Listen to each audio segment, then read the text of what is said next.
सबका ईश्वर, जो आदि शंकराचार्य जी जो बात कहते हैं कि ब्रह्म सत्य है, जगत मिथ्या है, वह जब आप लोगों को इतना ज्ञान होगा ना, जब शास्त्रों को जब आप लोग पढ़ोगे ना, तब ये बात पता चलेगी कि ब्रह्म सत्य है। मिथ्या का मतलब ये नहीं मानना है आपको कि जगत है, नहीं, जगत है। आदि शंकराचार्य जी ने उनको ये बात स्पष्ट करनी चाहिए थी कि जगत है। बिना जगत का, बिना शरीर का तो हमारा अस्तित्व भी नहीं है ना, है क्या? हमारा भी अस्तित्व नहीं है। तो इसलिए ईश्वर है, जगत है। क्योंकि जगत नहीं रहेगा तो हमारा भी अस्तित्व नहीं रहेगा, क्योंकि हम भी पंच महाभूतों से बने हुए हैं, है ना? तो हमारा भी अस्तित्व नहीं रहने वाला है। इसलिए उसको पूरी तरह से हम लोग नेग्लेक्ट नहीं कर सकते हैं कि जगत नहीं है, जगत है। परंतु जब व्यक्ति शरीर भाव को छोड़ देता है, जब ध्यान की गहराइयों में पहुंच जाता है, जब उसको पूर्ण ज्ञान हो जाता है, शास्त्रों का ज्ञान हो जाता है, इस संसार का ज्ञान हो जाता है,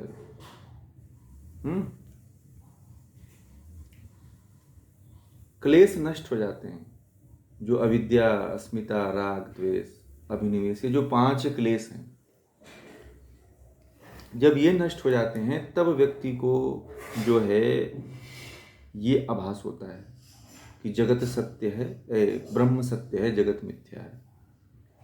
जब तक पूरा ज्ञान नहीं होता है तब तक व्यक्ति को ऐसा लगता है कि जगत बेकार है, जगत में कुछ सही नहीं है, सब आसार है, सब निरर्थक है, सब व्यर्थ है, ऐसा लगता है। परंतु आप संसार में किसी चीज को निरर्थक नहीं कर सकते हो। आप, हर चीज निरर्थक नहीं है। ब्रह्म है, सत्य है, जगत भी है, परंतु एकदम इसको मिथ्या कह दो कि ये मिथ्या है, इसका अस्तित्व नहीं है, तो ये नहीं कहा जा सकता है। ब्रह्म है, जगत भी है और आत्मा भी है, तीनों का अस्तित्व है, ये तो मानना पड़ेगा आपको। एकदम ये मान लेना कि बिना जगत के मैं अपने जीवन को जी लूँगा, मेरे शरीर नहीं चाहिए, मुझे मतलब ये हाथ पैर नहीं चाहिए, मन बुद्धि अहंकार नहीं चाहिए, तो इनके बिना तो आप आगे जा ही नहीं सकते हो। जा सकते हैं क्या? नहीं जा सकते। इसलिए एक बात याद आती है कि ब्रह्म सत्य है परंतु जगत मिथ्या नहीं है। हाँ, उसके लिए मिथ्या हो जाता है, ये शरीर उसके लिए जड़ हो जाती है, उसके लिए बेकार हो जाती है जो परमात्मा को जान लिया। और वो मुझे लगता है कि बहुत ऊंची अवस्था रही होगी, शायद आदि शंकराचार्य जी की वो बहुत उच्च कोटि की अवस्था रही होगी, इसलिए उन्होंने कहा कि ये जगत सत्य है और ब्रह्म सत्य है और जगत मिथ्या है। तो देखिए, आप लोगों को भी नहीं मानना चाहिए कि जगत मिथ्या है और ब्रह्म सत्य है। अभी क्यों नहीं मानना चाहिए? कि अभी आपने कुछ ज्ञान ही नहीं प्राप्त किया, आपने कोई साधना ही नहीं किया, कोई आप जो है उस ऊंचाई तक आप पहुंचे ही नहीं, तो फिर कैसे उसको आप स्वीकार कर लोगे? है कि नहीं? नहीं स्वीकार कर सकते। जब हाँ आप पहुंच गए, उस लेवल तक आप चले गए, तब इस बात को मान सकते हो, अन्यथा नहीं मान सकते हो। ठीक है ना? इसीलिए जो है ज्ञान की प्राप्ति कही जाती है। और अभी आप लोग सांख्य दर्शन में पढ़ रहे हो, छांदोग्य उपनिषद में भी आ रहा है इस बात में कि जब तक आप ईश्वर को नहीं, जब तक ज्ञान, पूर्ण ज्ञान की प्राप्ति नहीं हो जाती है, जब तक आप ईश्वर को नहीं जान पाते हो, तब तक जो है आप ईश्वर को नहीं जान पाओगे, आत्मा को नहीं जान पाओगे। इसलिए ज्ञान सबसे महती आवश्यकता है, क्योंकि ज्ञान के बिना तो कुछ नहीं होने वाला है। और क्लेश में सबसे पहला क्लेश ही है अविद्या। तो अविद्या को नष्ट कर दोगे तो विद्या हो जाएगी, आपके पास ज्ञान हो जाएगा। ठीक है? तो जो लोग ये समझते हैं कि मैं तो आध्यात्मिक हूँ, मैं तो धर्म के राह पे हूँ, मैं धार्मिक हूँ, मैं धर्म के रास्ते पे चल रहा हूँ, तो मुझे लगता है कि वो अज्ञानता में है। क्यों अज्ञानता में? वो इसलिए अज्ञानता में हैं कि वो समझते हैं कि मैं केवल आध्यात्मिक हूँ तो मैं अध्यात्म में पहुँच जाऊँगा। ऐसा नहीं है। आपको पूर्ण ज्ञान जब तक नहीं है तब तक आप आध्यात्मिक नहीं हो पाओगे, ईश्वर के मार्ग पे नहीं जा पाओगे।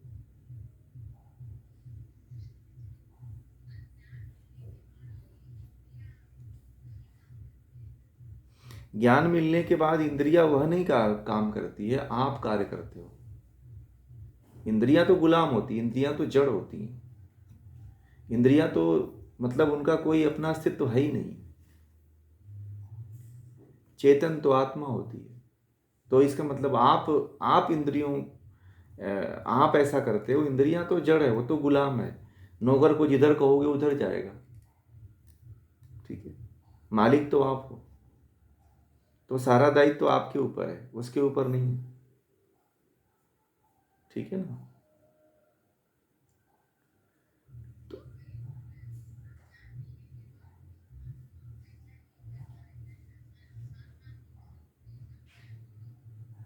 हाँ, ज्ञान पहले जरूरी है। बिना ज्ञान के साधना भी नहीं कर पाओगे आप। पहले सबसे जरूरी है कि आप साधना करिए। जब आप साधना कर लेंगे तो आपको ज्ञान की प्राप्ति हो जाएगी। ज्ञान की जब प्राप्ति हो जाएगी तो साधना होती है, तभी साधना कर पाओगे। बिना ज्ञान के साधना में बैठ भी नहीं पाओगे आप। और कभी यहाँ विचलित हो जाओगे, कभी यहाँ विचलित हो जाओगे, कभी इस चीज़ को पकड़ोगे, कभी इस चीज़ को छोड़ोगे। यही जीवन भर चलता रहेगा। इसीलिए ऋषियों ने कहा कि पूर्ण ज्ञान होना जरूरी है। और मुक्ति की एबिलिटी ही जो है, अगर मोक्ष की एबिलिटी यदि कुछ कहते हैं कि चाहिए, तो वो यही है, ज्ञान। ठीक है। शादी की एबिलिटी है कि हम 24 साल 18 साल के हो जाएं तो हमारी शादी होनी चाहिए। उसी तरह से मुक्ति की भी एक एबिलिटी है कि आपको ज्ञान होना चाहिए। और ज्ञान होने के बाद फिर साधना आसान हो जाती है। फिर साधना में उतरना आसान हो जाता है। फिर साधना का फल आपको मिलता है। आप देखिए, कहना नहीं चाहिए मुझे कि ये बातें थोड़ा सा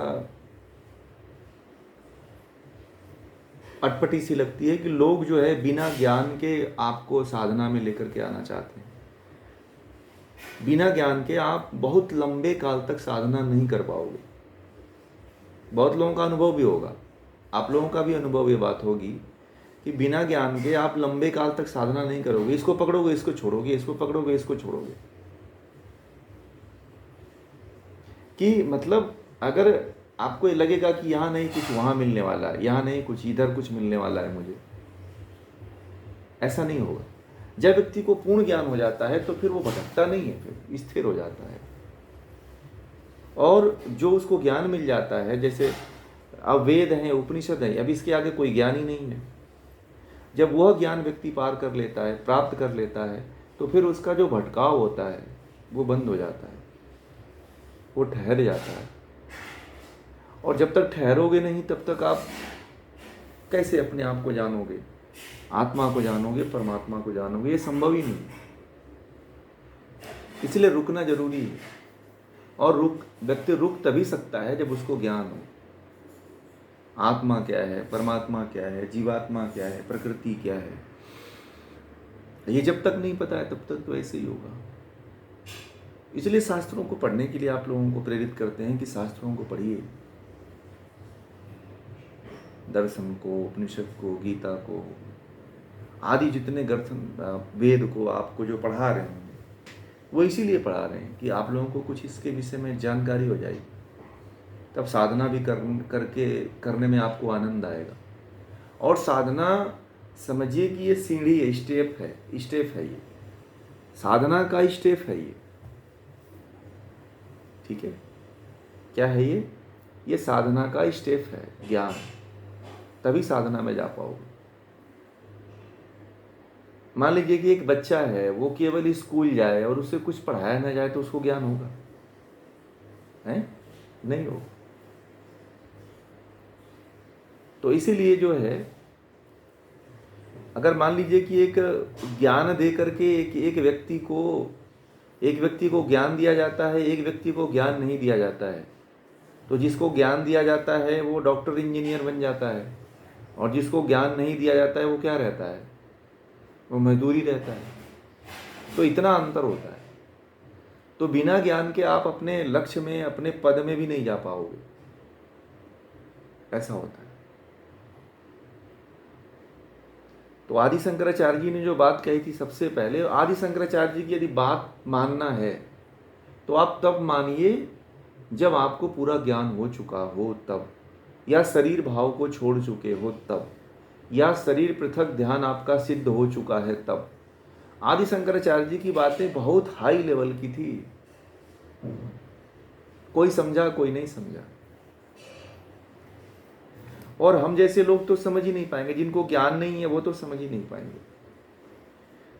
ठीक है, तो जिनको ज्ञान है वो थोड़ा समझ पाते हैं, जिनको ज्ञान नहीं है वो समझ नहीं पाते हैं। ठीक है, तो इसमें यही चीज है। ठीक।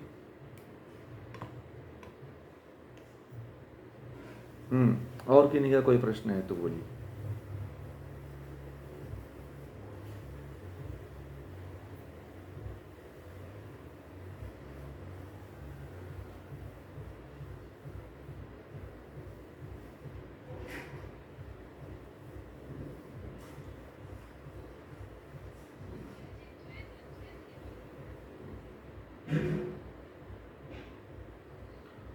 द्वैत जो है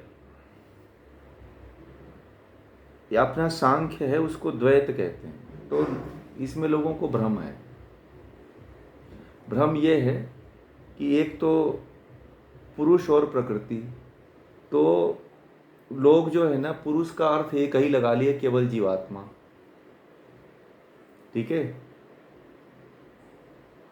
तो पुरुष का अर्थ दो होता है। पुरुष का अर्थ एक आत्मा भी होता है और परमात्मा भी होता है। ठीक है, तो जनमानस में यह है त्रैतवाद, परंतु इसको अज्ञानी लोग जो नहीं समझते हैं वो लोग ऐसा कहते हैं कि ये द्वैत है। ठीक है, और अद्वैत का मतलब होता है कि ये तो द्वैत हो गया, वो असल में त्रैत है, परंतु वो उसको लोग द्वैत बोलते हैं। ठीक है,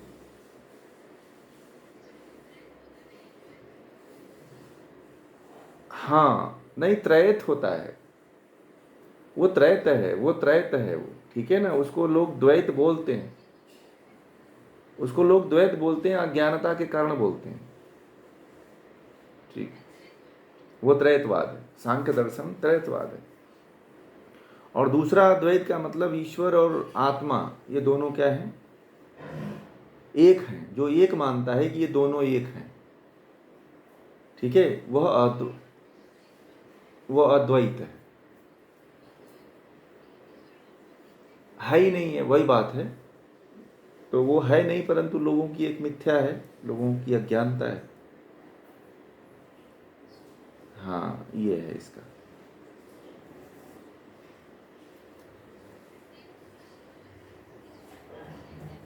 हाँ त्रैतवाद है, और सांख्य में ये द्वैत को ही त्रैत कहते हैं। परंतु जो लोग नहीं समझते हैं उनके लिए लगता है कि द्वैत का मतलब केवल प्रकृति और पुरुष है, बस। द्वैत में केवल प्रकृति और पुरुष ही मानते हैं, परंतु प्रकृति पुरुष नहीं है। वो पुरुष का मतलब दो अर्थ होता है। हाँ नहीं, प्रकृति को ईश्वर नहीं मानते हैं, प्रकृति को तो लोग माया मानते हैं, जगत मानते हैं, ब्रह्म सत्य जगत मिथ्या। ठीक, तो ये है जी। और किन्हीं क्या कोई प्रश्न है?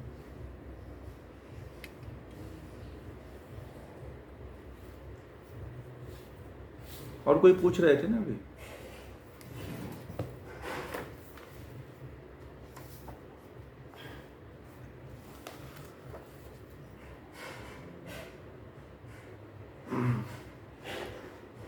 किन्हीं का और प्रश्न था ना, अभी कोई पूछ रहे थे, बोलिए।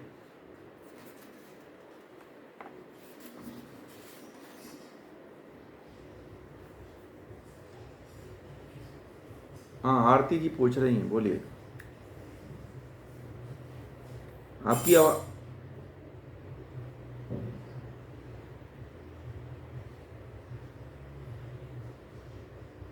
नहीं, पूरी आपकी आवाज़ पूरी नहीं आती है। आप एक बार आप स्पष्ट बोलिए, आवाज़ आपकी स्पष्ट नहीं आ रही है।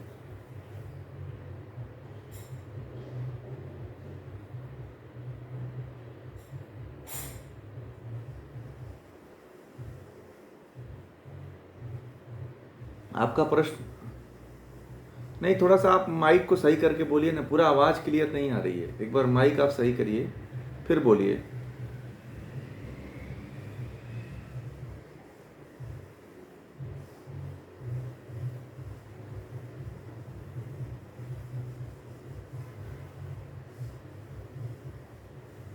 आप लोगों को सुनाई दे रहा है? मुझे बताएंगे प्रश्न सुन करके इन्होंने क्या बोला।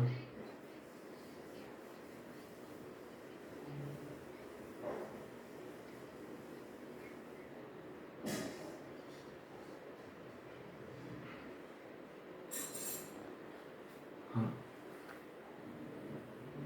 हम्म, ठीक है, ठीक ठीक ठीक, समझ में आ गई बात। देखिए, शास्त्र के अनुसार जो पूजा है, ये पूजा और पद्धति जो है कर्मकांड है, ठीक है। और वास्तव में यदि आपको ईश्वर की वास्तविक रूप से पूजा करनी है, जो आप पूजा पाठ करते हो वह एक कर्म कांड है, ठीक है।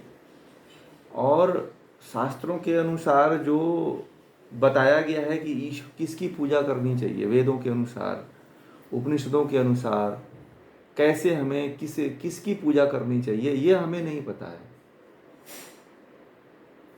आप देवताओं की पूजा करते हो, भगवान जी की पूजा करते हो। देखिए, ईश्वर, देवता और भगवान में अंतर होता है, ठीक है। ईश्वर, देवता और भगवान में अंतर होता है। आरती जी ध्यान से सुनिएगा। देवता देवता जो है 33 होते हैं, 33 टाइप्स के होते हैं, 33 प्रकार के, 33 प्रकार के होते हैं देवता। और भगवान जो भग को धारण करता है, भगवान उसको कहा जाता है जो भग को धारण करता है। भग का मतलब होता है ऐश्वर्य, श्री, धन, लक्ष्मी, ज्ञान और वैराग्य। इनमें से जो इन गुणों को, जो 6 गुणों को धारण करता है, उसे ही भगवान कहते हैं, ठीक है। ईश्वर उसको कहते हैं जो क्लेश, कर्म, विपाक और आशय से रहित होता है, उसे ईश्वर कहते हैं। ईश्वर कभी जन्म नहीं लेता है, ईश्वर अजन्मा होता है, ईश्वर का रूप नहीं होता है, ईश्वर का कोई रंग नहीं होता है, ईश्वर का कोई आकार नहीं होता है। और सबसे सर्वशक्तिमान मतलब सबसे ज़्यादा शक्तिशाली ईश्वर होता है। सबसे ज़्यादा शक्तिशाली कौन होता है? ईश्वर होता है। और ईश्वर से सब नीचे होते हैं, भगवान लोग भी नीचे होते हैं। जो भगवान बनता है वो जीवात्मा होता है। भगवान मतलब हम लोग जीवात्मा हैं, हम लोग आत्मा हैं, तो हम लोग भगवान बन सकते हैं अच्छे कर्म करके।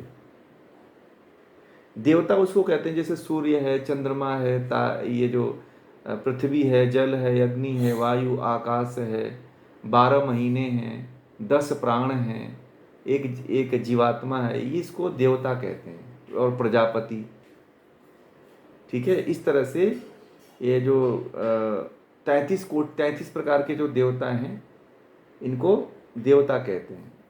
ये भी जो है ईश्वर की शक्ति से ही कार्य करते हैं, देवता जो होते हैं, ठीक है। 3 पदार्थ अनादि है, 3 पदार्थ सदा से हैं और सदा रहेंगे, और ये तीनों को ही जानना चाहिए।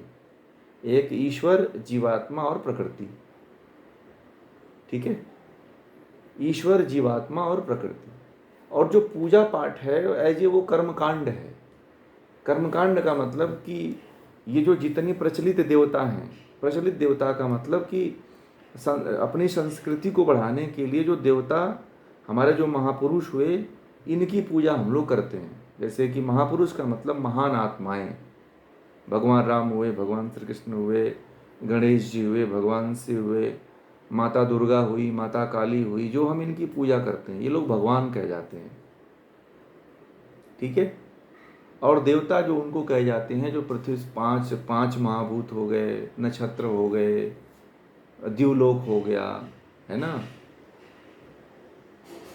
आकाश लोक हो गया, ये आठ, ये जो आठ वसु इसको कहा जाता है। क्या कहा जाता है? आठ वसु। आठ वसु, 11 रुद्र, 12 आदित्य, ये मिलकर के कुल 33 होते हैं, 33 होते हैं। इनको जो है देवता कहा जाता है। और सारे देवता आपको दिखाई देते हैं, कोई देवता हमारा अदृश्य नहीं रहता है, सब दिखाई देते हैं। ठीक है। और ईश्वर, मैंने कहा कि कभी जन्म नहीं लेता है, कभी कभी वो आप ईश्वर को कभी आप अपने आंखों से नहीं देख सकते हो, केवल ईश्वर का अनुभूति किया जाता है। तो जो हम कर्म कांड कहते हैं वो, और देवता की जो, जैसे हम लोग पूजा पाठ करते हैं, तो देवता की जो पूजा की जाती है, उस पूजा से केवल हमें हमारी मनोकामनाएं पूर्ण होती हैं। भगवान की पूजा करते हैं, देवी देवता की पूजा करते हैं, तो केवल उसकी मनोकामना पूर्ण होती है। और जब आप ईश्वर की पूजा करोगे तभी आपको आत्मज्ञान होगा, तभी आपको मोक्ष होगा। और जब तक आप ईश्वर की पूजा नहीं करोगे तब तक आपको मोक्ष नहीं मिलने वाला है। तब तक आप इस दुख वाले संसार में जन्म लोगे, तब तक मरोगे, कष्ट भोगोगे, दुख भोगोगे, यही आपके साथ चलता रहेगा। तो सबसे पहले तो आपको ये जानना है कि हमें किसका ध्यान करना चाहिए, किसकी पूजा करना चाहिए, किसका साधना करनी चाहिए, ये ध्यान आपको जरूरी है पहले जानना। तो सबसे, भगवान श्री कृष्ण ने गीता में भी कहा है कि तुम जिसको पूजोगे उसी को प्राप्त हो जाओगे। तुम राक्षस की पूजा करोगे तो राक्षस बन जाओगे, परंतु यदि तुम ईश्वर की पूजा करते हो तो ईश्वर को प्राप्त हो जाओगे, तभी मुक्ति मिलती है। ये जो जन्म, बार बार जन्म लेना है, दुख भोगना है, ये तभी छूटेगा जब आप ईश्वर को साक्षात्कार कर लेते हो, तब होगा। आत्मा का साक्षात्कार कर लेते हैं, ईश्वर का साक्षात्कार कर लेते हैं, ये तब होता है। और ये मैं नहीं कह रहा हूँ, ये वेद में लिखा हुआ है, उपनिषदों में लिखा हुआ है, दर्शनों में लिखा हुआ है। ठीक है। तो ये है। तो कर्मकांड जो आप पूजा पाठ करते हो, हाँ बोलिए।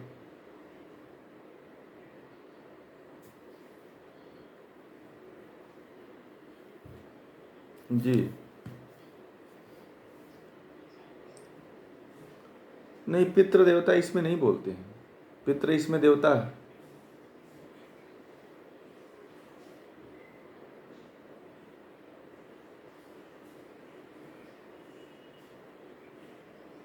अच्छा, बोलते हैं वो लोग।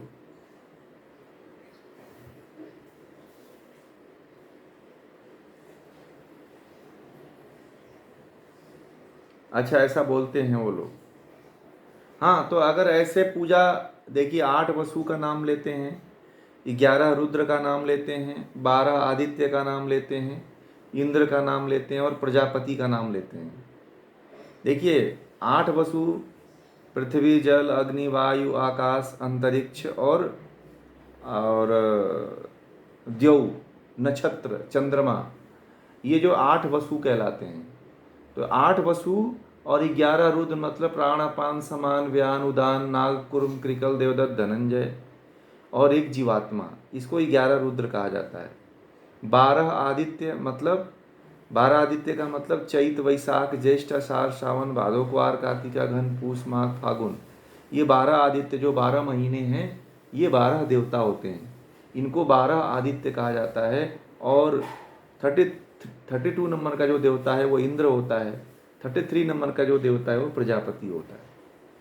तो एक कुल टोटली 33 देवता होते हैं, 33 देवता होते हैं।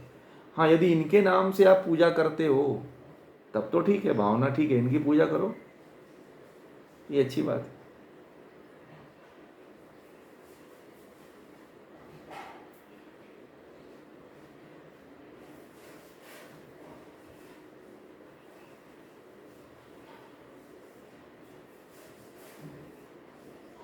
नहीं, तब वो शुद्ध नहीं है। फिर आपने तो फिर अपना नाम ले लिया ना, क्यों वो शुद्ध नहीं है? कि अगर आप केवल इनका नाम लेते ना, 8 वसु का नाम लेते, ठीक है, 11 रुद्र का नाम लेते, प्राणापान समान उदान बयान नाकृकल के देवदत्त धनंजय, और 12 आदित्य का नाम लेते, तब तो फिर इंद्र का नाम लेते और फिर प्रजापति का नाम लेते। इंद्र का मतलब होता है बिजली, जो करंट है उसको इंद्र बोलते हैं। जो आप लोगों के घर में बिजली जल रही है इसको इंद्र बोलते हैं, ठीक है।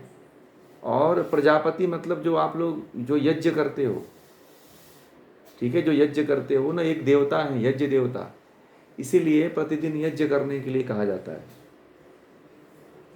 कि आप यज्ञ करोगे तो अंतिम देवता की पूजा हो जाती है। और प्राणापान की पूजा आप योग से कर लेते हो आप लोग, ठीक है। और संध्या से आप सभी 8 वसुओं की, हाँ बोलिए।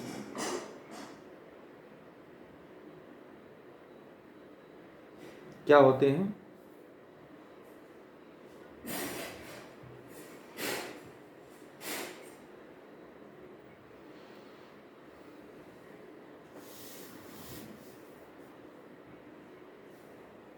हाँ, वो बात सही है कि अगर आप वसु का नाम लेते रहे हो, रुद्र का नाम लेते हो, पहले नाम लेकर के फिर अपने पिताजी का नाम लेते होंगे, ठीक है। तो मान लीजिए कि मैं तो आप लोगों को पहले ही एक चीज़ बता दिया कि गीता में भी एक बात आई है कि जैसे ही जीवात्मा शरीर छोड़ती है वैसे उसको दूसरा शरीर मिल जाता है, ठीक है। कोई भी आत्मा है जब उसको शरीर छोड़ती है, पहला शरीर छोड़ती है, तो उसे दूसरा शरीर मिल जाता है। चाहे पशु का मिले, चाहे पक्षी का मिले, चाहे मनुष्य का मिले, चाहे स्त्री या उसमें मनुष्य में स्त्री पुरुष का मिले, ठीक है, उसको तुरंत दूसरा शरीर मिलता है। तो आप कैसे मान सकते हो, आप लोग सोचो, आप तो बुद्धि इतनी हो गई आप लोग कैसे मान सकते हो कि वो हम जो पूजा दे रहे हैं हमारे पूर्वजों को पहुंचता होगा? आप लोग बताइए, अपने बुद्धि विवेक से बताइए। ये गीता भी कहती है, वेद भी कहता है, उपनिषद भी कहता है, सारे ग्रंथ ये कहते हैं, ठीक है। आप लोग अपने बुद्धि विवेक से काम करो। आप लोग, जब गीता कहती है कि जैसे ही कोई आत्मा शरीर छोड़ती है उसको दूसरा शरीर मिल जाता है, अब ये बताइए, मान लीजिए कि अगर आपके सारे पूर्वज एक लोक में चले जाएं तो सारे पूर्वज अभी एक जगह होंगे, तब तो उनका कभी मुक्ति ही नहीं होगी। बताइए आप लोग, अगर आप लोग मानते हो कि पूर्वज हैं हमारे एक लोक में, तो मुझे लगता है कि आप लोग भी बुजुर्ग हो जाओगे तो आप एक लोक में चले जाओगे। सोचो आप लोग, थोड़ा सा बुद्धि लगाओ, तर्क लगाओ ना आप लोग, फिर तो आप लोगों का कल्याण ही नहीं होगा, फिर मुक्ति नहीं मिलेगी फिर।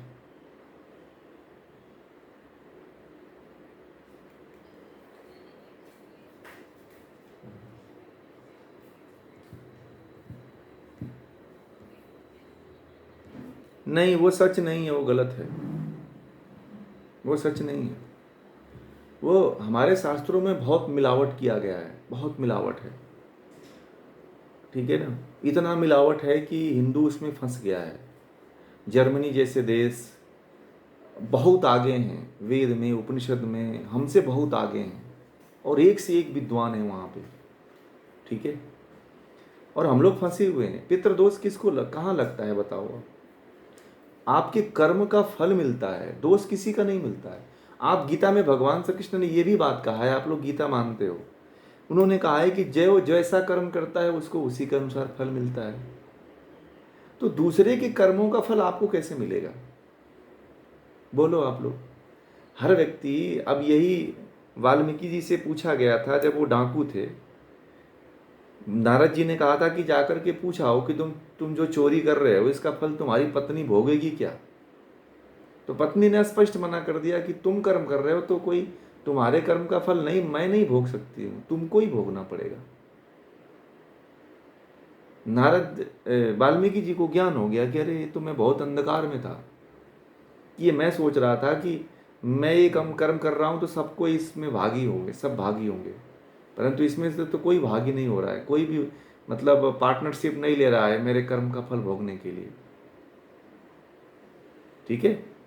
मान लो आपके घर का कोई सदस्य है, किसी का मर्डर कर दिया, ठीक है, तो आप लोग भी उसके साथ जेल में फांसी पे लटकोगे?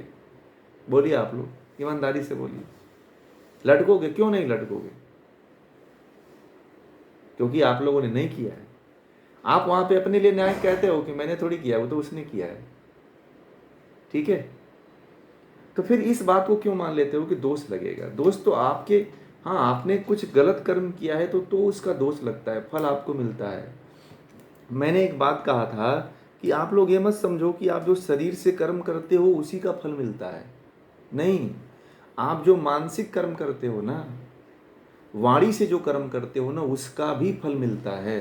ध्यान रखना आप लोग। और आप लोग इसकी गिनती ही नहीं करते हो कि मन में मैंने उल्टा सीधा कुछ कर सोच लिया, कर दिया तो उसका फल नहीं मिलने वाला है। अरे उसका भी फल मिलने वाला है। आप लोग इस बात को मानते ही नहीं। मन से और वाणी से जो आप कर्म कर रहे हो, दिन रात कर्म कर रहे हो, उसका दोष आपको लगेगा, 100% लगेगा। कर्म कितने प्रकार से होता है? 3 टाइप से होता है। एक तो वाणी के द्वारा, एक मन के द्वारा और एक शरीर के द्वारा। तो आप लोग कौन सा कर्म मानते हो कि जो मैंने शरीर से किया है उसी का बस मुझे फल भोगना पड़ेगा? और सुबह से लेकर शाम तक आप मन में न जाने क्या क्या ख्याल ला देते हो, कौन कौन सा विचार ला देते हो। तो इसका फल कोई और भोगेगा कि आप भोगोगे? बताओ। मनुष्य जो है अपने अपने किए हुए कर्म को भूल करके ये सोचता है, अपने आप को बहलाने की कोशिश करता है कि मैंने अपने पूर्वजों को गया जी में नहीं बैठाया, उनको पिंडदान नहीं किया, तो उनका फल हमें, इसलिए हमें ये दुख हो रहा है, कष्ट हो रहा है। आप भी तो किसी के पूर्वज होंगे ना? बोलिए, आप पुनर्जन्म को मानते हो ना आप लोग, कि पुनर्जन्म होता है? हर हिंदू जो है ये अपने आप को मानता है कि पुनर्जन्म होता है। जब पुनर्जन्म होता है तो आपके पूर्वज बैठे थोड़ी हैं, वो तो कहीं कुत्ते बिल्ली का, घोड़े गधे का, मनुष्य स्त्री पुरुष का जन्म ले लिए होंगे भाई।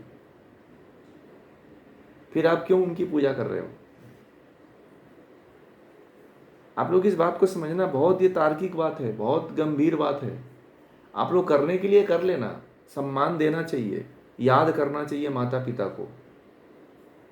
ठीक है, मैं ये नहीं कह रहा हूं कि माता पिता को याद नहीं करना चाहिए, करना चाहिए, क्योंकि आपके माता पिता ने आपको इस योग्य बनाया है।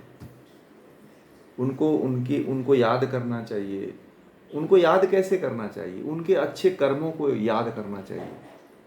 देखिए, असली श्राद्ध क्या होता है मैं आप लोगों को बता दूं।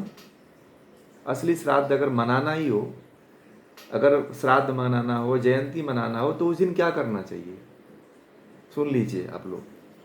उस दिन ये करना चाहिए कि उस दिन एक प्रोग्राम रखवाना चाहिए, सत्संग करवाना चाहिए, और अपने माता पिता के अच्छे गुणों को लोगों के सामने रखना चाहिए। परिवार के जो सदस्य हैं उनके सामने रखना चाहिए कि हमारे माता पिता ने ये काम किया था।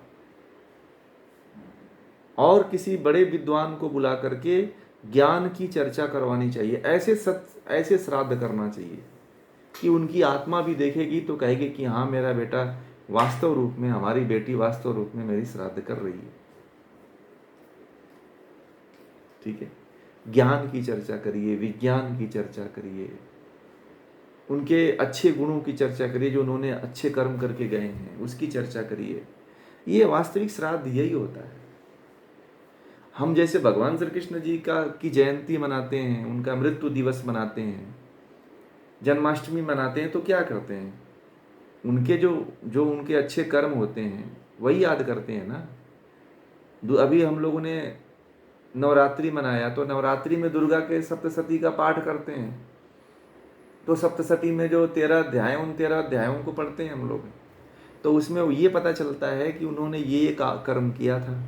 तो ऐसे ही सभी व्यक्तियों को अपने माता पिता के अच्छे गुणों को, जिस दिन वो मरे हुए हैं, जिस दिन उनका जन्म हुआ है, उस दिन याद करना चाहिए। और यही नहीं, 10 लोगों को, 50 लोगों को इकट्ठा करके अपनी माता पिता की बातों को उनके सामने रखना चाहिए। ये असली श्राद्ध है। ठीक है, ये असली श्रद्धांजलि इसी को कहते हैं कि आप वास्तविक श्रद्धांजलि ये।